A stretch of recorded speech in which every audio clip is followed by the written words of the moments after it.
ইন্নাল আবরারা লাফি নাঈম ওয়া ইন্নাল ফুজ্জারা লাফি জাহিম। আল্লাহ পাক সুস্পষ্ট লাইন জানায়া দিলেন, আবরাররা জান্নাতের পথের পথেই হয়ে যাবে। যারা নেক আমল করবে না, গুনার কাজের মধ্যে নিজের মগ্ন রাখবে, ও জাহান্নামী হয়ে যাবে। ফারিকুম ফিল জান্নাহ ওয়া ফারিকুম ফিস সাঈদ। একটা পথ জান্নাতের আর একটা পথ জাহান্নামের আল্লাহ জানায়া দিলেন। আকল নামক আদালত আমার মাওলা আমারে আপনারে সবাইরে দিয়া দিলেন, কোরআন দিয়া দিলেন। বান্দা বুঝবে, আকল নামক আদালত দিয়া বিবেচনা করে কোন পথে গেলে জান্নাত পাওয়া যাবে। ওই পথে যদি আগে যেতে পারে, বান্দার কপালে তো রবের পক্ষ থেকে জান্নাত। যেই বান্দা আগাতে পারবে না, জাহান্নামীদের দোষে নিজের পরিপূর্ণ দোষী বানায় আগায় যাবে, জান্নাত পাবে না, বরং জাহান্নামের পথের পথই হয়ে যাবে। আল্লাহ পাক বলেন, পথ আমি আল্লাহ দুইটা জানায়া দিলাম, হয়তো জান্নাতে যাবা, না হয় জাহান্নামে যাব।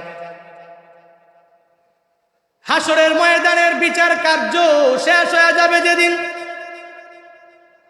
পুলসেরাত বিজলির আকারে পার হইয়া যেই মানুষগুলো রবে জান্নাতে যাবে।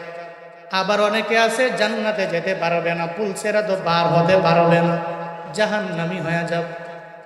আল্লাহ সেদিন জান্নাতি আর জাহান্নামীদের মধ্যকার একটা মহাভারা লাগায়া দিবে, একটা কথোপকথন লাগায়া দিবে। আল্লাহ বলবে, এই জান্নাতীরা জাহান্নামীদেরকে জিজ্ঞেস করে নাও, কোন দোষের কারণে এরা জাহান্নামের মধ্যে আসে। জান্নাতীদের জবান, জাহান্নামীদের জবান আমার মাওলা কইলা দিব। একজন আর একজনের সাথে মুহাওয়ারা করবে, মুকালামা করবে।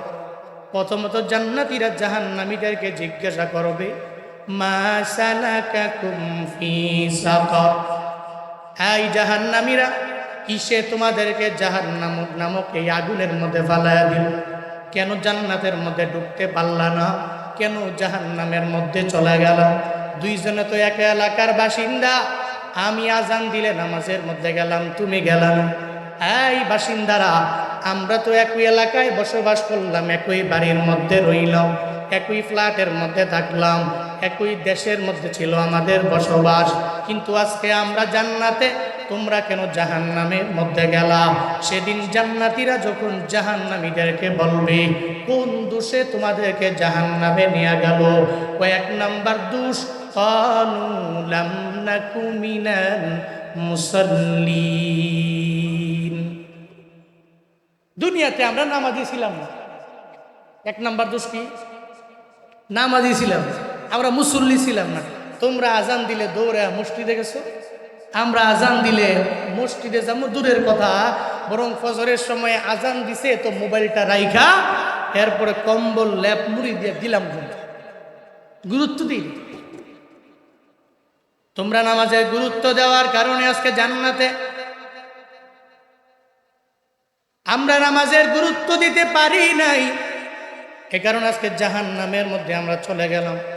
জাহান্নামীরা বলবে, তোমরা নামাজ পড়লা, এ কারণে জান্নাতে গেলাম, আমরা নামাজ পড়তে পারি না, এ কারণে জাহান্নামে চলে গেলাম। ও বান্দা, তাইলে বোঝা গেল এক নাম্বার, যেই বান্দা নামাজি ও তো জান্নাতের মধ্যে চলে যাবে, আর যে নামাজের ধারে কাছেও যায় না, ও জাহান্নামে যাবে। জাহান্নামের ব্যক্তিটাই তো জান্নাতীদেরকে আফসোস করে বলবে, তোমরা নামাজের গুণে গুণান্বিত হওয়ার কারণে জান্নাতি, আর নামাজের গুণে গুণান্বিত না হতে পারি নাই, এ কারণে আমরা ওই দোষের কারণে জাহান্নামে চলে আসলাম। এর মানে বোঝা গেল, যেই বান্দা জান্নাতি হবে ও নামাজি হবে। নামাজি ছাড়া কোনো বান্দাই জান্নাতি হতে পারবে না, নামাজ ছাড়া জান্নাতে ঢোকাও সম্ভব না। কিন্তু এখন তো মুসল্লিদের এমন একটা হালাত হয়ে গেল, শ্রোতাদেরও এমন একটা হালাত হয়ে গেল, বয়ান শুনে সারা দিন আর রাত লাগায়া বয়ান, কিন্তু ফজরও পড়ে না, জোহরও পড়ে না, আসরও পড়ে না। হুজুরদের বয়ান শুনতে বড়ই মজা লাগে, কিন্তু হুজুর তো নামাজের বয়ান কইরা গলা ফাটায়া হাদিয়া নিয়া বাড়িতে রওয়ানা।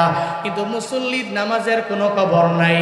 এখনো মসজিদের মধ্যে ফজরের সময় মুসল্লি পাওয়া যায় না, জোহরে মুসল্লি পাওয়া যায় না, আসরে মুসল্লি পাওয়া যায় না, মাগরিব এশায় মুসল্লি পাওয়া যায় না। ইমাম যদি জিজ্ঞাসা করে, এই যুবক, কেন তুমি জোহরের নামাজে গেলা না? তখন সঙ্গে সঙ্গে জানা দেন, আমি জুয়ান মানুষ, এখন নামাজ দিয়া কোনো লাভ নাই।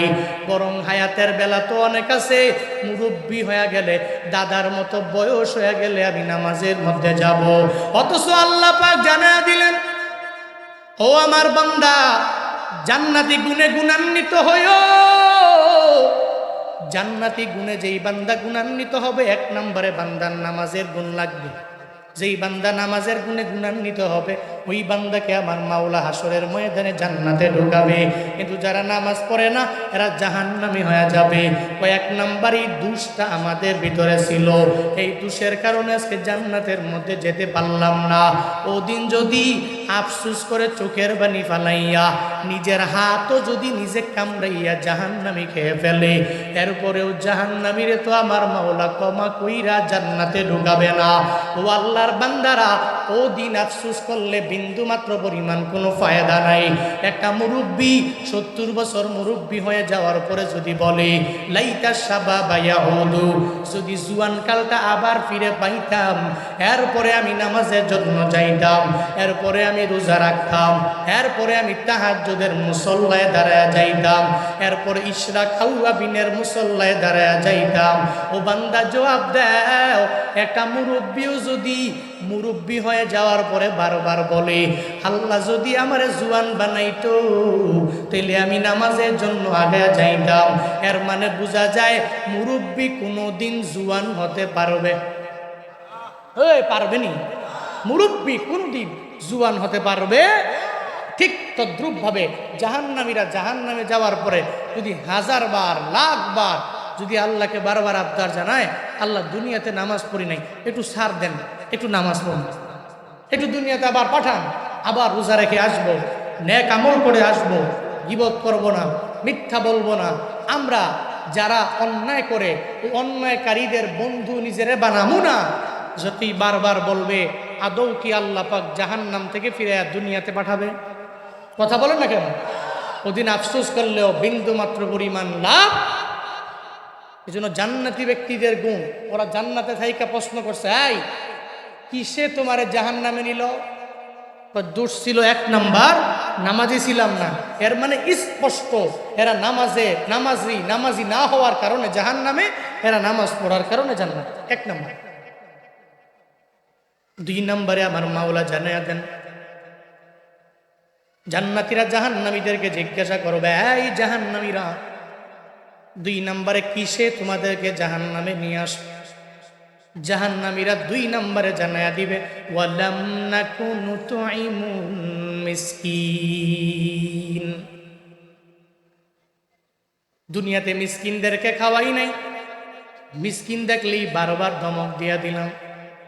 একটা ভিখারি যখন দরওয়াজার সামনে এসে দাঁড়ায় যায়, দেখবেন এখনো অনেক আল্লাহর বান্দা এমন ওই ভিখারিরে এত পরিমাণে ধমক দিয়া দাঁড়ায় দেয়, ভিখারিরে মানুষও মনে করে না। বরং ভিখারি যখন দরওয়াজার সামনে এসে দাঁড়ায় যায়, যখন বলে, আল্লাহ কারীম, এমন কিছু তুমি আমার দাও যেগুলা নিয়ে আমি বাড়ির মধ্যে যাব, তখন দেখবেন অনেক ধনীওয়ালা ধমক দিয়া দাঁড়ায় দেয়। পকেটে টাকা আছে তাও দেয় না, না থাকলে আবার ধমক দিয়া তারায়া দেয়। মিসকিনদেরকে মানুষই মনে করে না, নিঃস্বদেরকে মানুষ মনে করে না, অসহায়দেরকে মানুষ মনে করে না।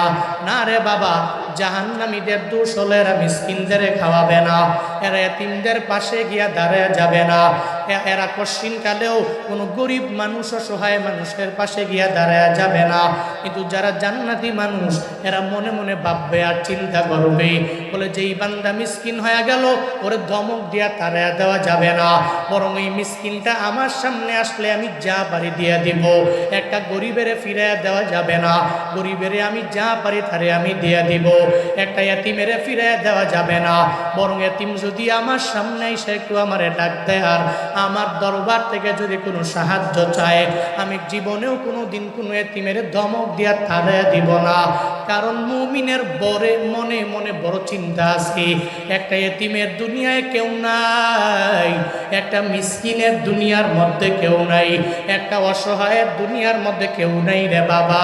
এজন্য তো মায়ার নবী জানায়া দিলেন যে উম্মত আমার একটা এতিমের পাশে গিয়া দাঁড়ায়া যাবে, স্বয়ং আল্লাহ তার পাশে আইসা দাঁড়ায়া যাবে। মায়ার নবী জানায়া দেয়, ও উম্মতেরা শুনো, এতিমের মাথায় যদি আমার কোনো উম্মত হাত বুলায়, তাহলে ওই এতিমের মাথার মধ্যে যত পরিমাণে চুল আছে ওই চুলগুলো গণনা করা পসিবল হবে না, সম্ভব হবে না। মায়ার নবী জানা দেয়, একটা এতিমের মাথায় যদি আমার কোনো উম্মত মায়া নিয়ে দরদ নিয়ে হাত বোলায়, ওই এতিমের মাথার চুল বরাবর পরিমাণ সওয়াব আল্লাহ পাক হাত বুলানে ওয়ালার আমল নামায় দিয়া দিবি। এই জন্য জান্নাতি মানুষ মনে করে আমি এতিমদের পাশে গিয়া দাঁড়ায় যাব। এখন আমার মায়ার নবীর মতো এতিম কেউ নাই। যেই নবী আমার এত পরিমাণে এতিম হয়ে গেলেন, যেই নবীর মতো এতিম কেউ নাই। চিন্তা ভাবনা করে, মায়ার নবী তো জিন্দেগিতে কোনো এতিমের ধমক দেয় নাই, মিসকিনের ধমক দেয় নাই, গরিবের ধমক দেয় নাই, অসহায়ের নবী ধমক দেয় নাই। আল্লাহ পাক সূরাত আদ-দুহার মধ্যে নবীরে জানায়া দিয়েছে, ফাআম্মাল ইয়াতীমা ফালা তাকহার ওয়া আম্মাস সাইলা ফালা তানহার। ও পয়গম্বর, জীবনে কোনোদিন কোনো এতিমের ধমক দেওয়া যাবে না, কোনো সায়েলকে আপনি তাড়াইয়া দিবেন না। এই কারণে নবী আমার, কারণ আমি আল্লাহ তো আপনার এতিম করে দুনিয়াতে পাঠাইলাম। আমার মায়ার নবী কত পরিমাণে এতিম জানুনি রে বাবা। দুনিয়াতে আসার পর যেই নবী আমার বাবার আদর পায় নাই, বাবার আদর কেমন, বাবারে দেখলো না, বাবারে ডাকতেও পারলো না, বাবাও জীবনে কোনোদিন কপালের মধ্যে চুমু দেয় নাই, নাকের মধ্যে গালের মধ্যে চুমু গায় নাই। যেই মায়ার নবী আমার এত পরিমাণে এতিম, 5 বছর বয়সের পরে নবী যখন মা আমেনার ঘরের মধ্যে আসলেন, মা আমেনার ঘর থেকে বিকেলবেলা যখন মায়ার নবী খেলার মাঠে খেলাধুলা করার জন্য, খেলা দেখার জন্য যখন রাহমাতুল লিল আলামিন মাঠের কিনারায় দাঁড়ায় যায়, খেলাধুলা দেখার পরে হঠাৎ করে যখন সন্ধ্যা নিয়ে আসলো, সব শিশুদের বাবারা এদের দরবারে আসে, এদের নাকে গালে চুমু দিয়া দিয়া আদর কইরা কাদের মধ্যে উঠাইয়া এরপরে বাড়ির মধ্যে নিয়ে যায়। আমার মায়ার নবী খেলার মাঠের পাশে বৈশা বৈশা নবী বাবারে মিস করে, নবী চিন্তা ভাবনা করে সব শিশুদের বাবারা তাদেরকে নেওয়ার জন্য আসলো, এদের গালে চুমু দিয়া দিল, এদের নাকে কপালে চুমু দিয়া কাদের মধ্যে লইয়া কত পরিমাণে আদর করে এদের বাড়িতে নিয়ে যায়। আমার বাবাই কি আসবে না? আমার বাবায় যদি না আসে আজকে বাড়িতে যাব না। নবী চোখের পানি ফালায়া ফালায়া বাবার জন্য কান্না করে। সন্ধ্যা যখন ঘনিয়ে আসে, এরপরে যখন নবী বাসায় যায় না, মা আমেনার মনে বড় চিন্তা, আমার সন্তান যদি হারায়া যায়, কোথায় গেলে আমি সন্তানের পাবো। এবার মা আমেনা ঘর থেকে বের হয়ে শিশুদেরকে জিজ্ঞাসা করে, ও শিশুরা, মুহাম্মদের খেলার মাঠের মধ্যে দেখছনি? ওই মুহাম্মদের নাম বলতে কাউরে চিনি না, তবে দেখছি গো ওই খেলার মাঠের কিনারায় দাঁড়ায়া দাঁড়ায়া একজনে চোখের পানি ফালায় কান্না করে। মা আমেনার বুঝতে বাকি নাই এটা আমার সন্তান ছাড়া কেউ হতে পারে না। মা আমেনা দৌড়ে যায়, আর যায় দেখে মায়ার নবী আমার কান্দি। মা আমেনা যায় বলে, মুহাম্মদ রে, ও বাবা, এই খেলার মাঠে খেলাধুলা করার জন্য এসে সন্ধ্যা ঘনিয়ে গেল, কেন তুমি বাড়ির মধ্যে যাও না? কেন চোখের পানি ফালায় কান্না করো? কে তোমায় মারলো? কে তোমার দেহের মধ্যে আঘাত করলো? আমি মায়েরে জানায়া দাও। মায়ার নবী জানায়া দেয়, ও মা আমার, না না, দুনিয়ার কেউ তো আমারে মারে নাই গো মা, বরং আমি চোখের পানি ফালায় কেন কান্না করি জানুনি? সব শিশুরা এদের বাবারা আইসা গালের মধ্যে চুমু দিয়া, নাকে কপালের মধ্যে চুমু দিয়া, সুন্দর করে কাদের মধ্যে উঠাইয়া বাড়ির মধ্যে নিয়ে যায়। কিন্তু আমার বাবা কি নাই? আজকে আমার বাবা যদি আমার দরবারে না আসে, মাগো আমি বাড়ির মধ্যে যেতে চাই না, আমার বাবারে আগে ডাক দাও, আগে বাবার কাঁধের মধ্যে উঠবো, এরপরে আমার বাবার কাঁধে উঠে আমি বাড়ির মধ্যে যাব।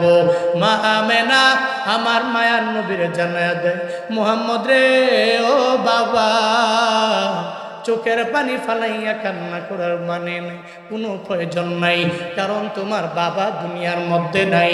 তোমার বাবা ব্যবসা করার জন্য রওনা হয়ে গেল, আর তোমার বাবা আমার ঘরের মধ্যে ফিরে নাই, বাবারে দুনিয়ার মধ্যে আর পাইবা না। আমার মায়ার নবী কয়, মা আমার বাবারে যদিও দুনিয়ায় দেখব না, একটু বাবার কবরের পাশে আমারে লইয়া যাও। এবার মা আমেনা আব্দুল মুত্তালিবের কাছে গিয়া পারমিশন নিয়ে নেয়। একটা গোড়ার মধ্যে উম্মে আয়মান আর মা আমেনা আর মায়ার নবী যখন রওনা হয়ে যায় বাবার কবর জিয়ারতের জন্য, একটা পর্যায়ে ওই বাবার কবর জিয়ারতের জন্য কবরের পাশে যখন যায়, মা আমেনা কয়, তাকায়া দেখ ওই জায়গার মধ্যে তোমার বাবার কবর, ওখানে যাও। আমার মায়া নবী ওই বাবার কবরের মধ্যে যাইয়া বারবার রহমাতুল্লিল আলামিন শিশু নবী আমার বাবারে বারবার ডাক দেয়, ও বাবা আমার, কেন তুমি আমি সন্তানের সুন্দর করে চুমু দাও না, কেন আমার গালে চুমু খাও না, ও বাবা গো, আমি সন্তানের প্রতি কি তোমার মায়া হয় না, কেন তুমি আমার সন্তান বলে ডাক দাও না। মায়ার নবী চোখের পানি ফালায়া ফালায়া কান্না করি। একটা পর্যায়ে মা আমেনা বলে, ও মোহাম্মদ, আয়ায় দেরি হয়ে যাব, আমি তোমাকে সঙ্গে করে লইয়া বাড়ির মধ্যে চলে যাব।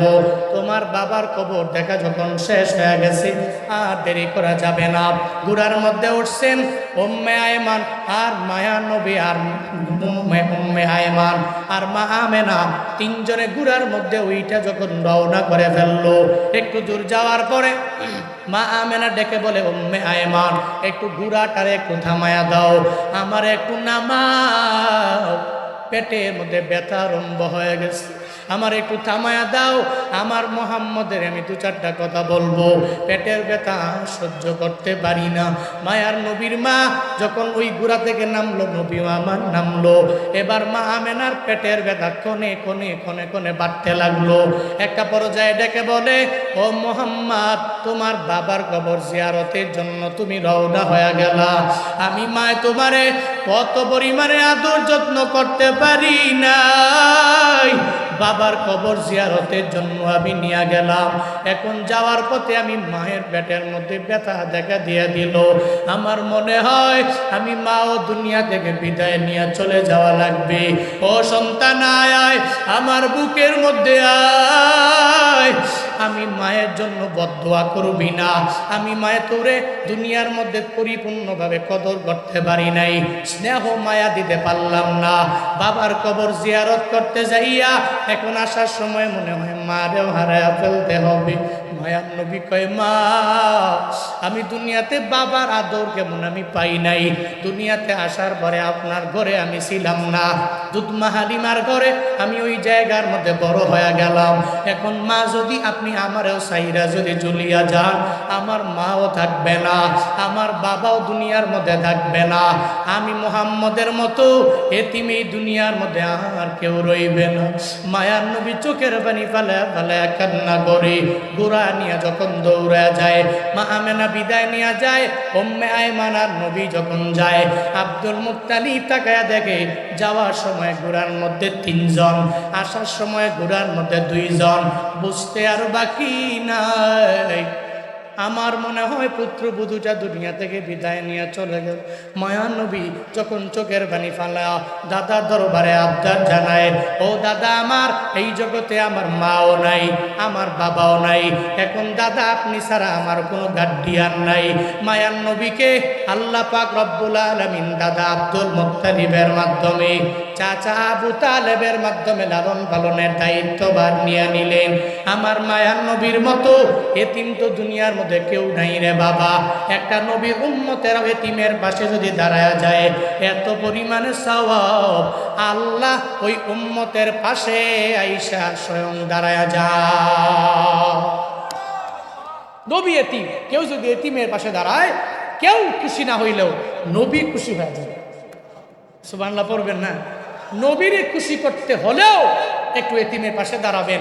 জাহান্নামীদের দোষ হলো এরা এতিমদের পাশে দাঁড়ায় না, জান্নাতীদের গুণ হলো এতিম মিসকিনদের পাশে গিয়া দাঁড়ায় যায়। নিয়োগ করেন আজকে থেকে এতিম মিসকিনদের পাশে দাঁড়ায় যাবেন। জাহান্নামীদের 3 নাম্বার দোষ, কুন্না নাকুদু মাআল খাইদিন, যারা অপবাদ দিত, যারা গীবত করত, আমরা এদের বন্ধু হয়ে এদের সাথে মিল্লা আমরাও গীবত করতাম, আমরাও এদের সাথে অন্যায় অশ্লীল কথাবার্তা অনর্থক কথাবার্তা বলতাম। এ কারণে আজকে এই দোষের কারণে জাহান্নামী। 4 নাম্বার, কুন্না নুকাদ্দিবু বিয়াউমিদ্দিন, আমরা আখিরাতের দিনটাকে মিথ্যা প্রতিপন্ন করতাম, মনে করতাম হুজুররা খালি আখিরাত আখিরাত কয়, খালি কবর কয়, হুজুররা খালি ওয়াজ নাই, খালি কবরের ওয়াজ, খালি জাহান্নামের ওয়াজ, মনে করতাম জাহান্নাম জান্নাত এগুলা নাই, আখিরাত নাই। কিন্তু এখন তো মনে করলাম দুনিয়া ফানিয়া, আখিরাত বাকিয়া, দুনিয়া তো ধ্বংস হয়ে যাবে, আখিরাত তো বাকি থাকবে। হায় হাত্তা আতানাল ইয়াকিন, এখন তো সেই দিনটাই আমাদের সামনে আসলো। তোমরা গুণে গুণান্বিত হইয়া জান্নাতের মেহমান, আমরা দোষী হইয়া জাহান্নামের অধিবাসী। আল্লাহ আমাদের প্রত্যেককে জান্নাতি মানুষের গুণে গুণান্বিত হওয়ার তৌফিক দান করেন। সকলেই পড়িয়া আমিন। আল্লাহ প্রত্যেককে জাহান্নামী ব্যক্তিদের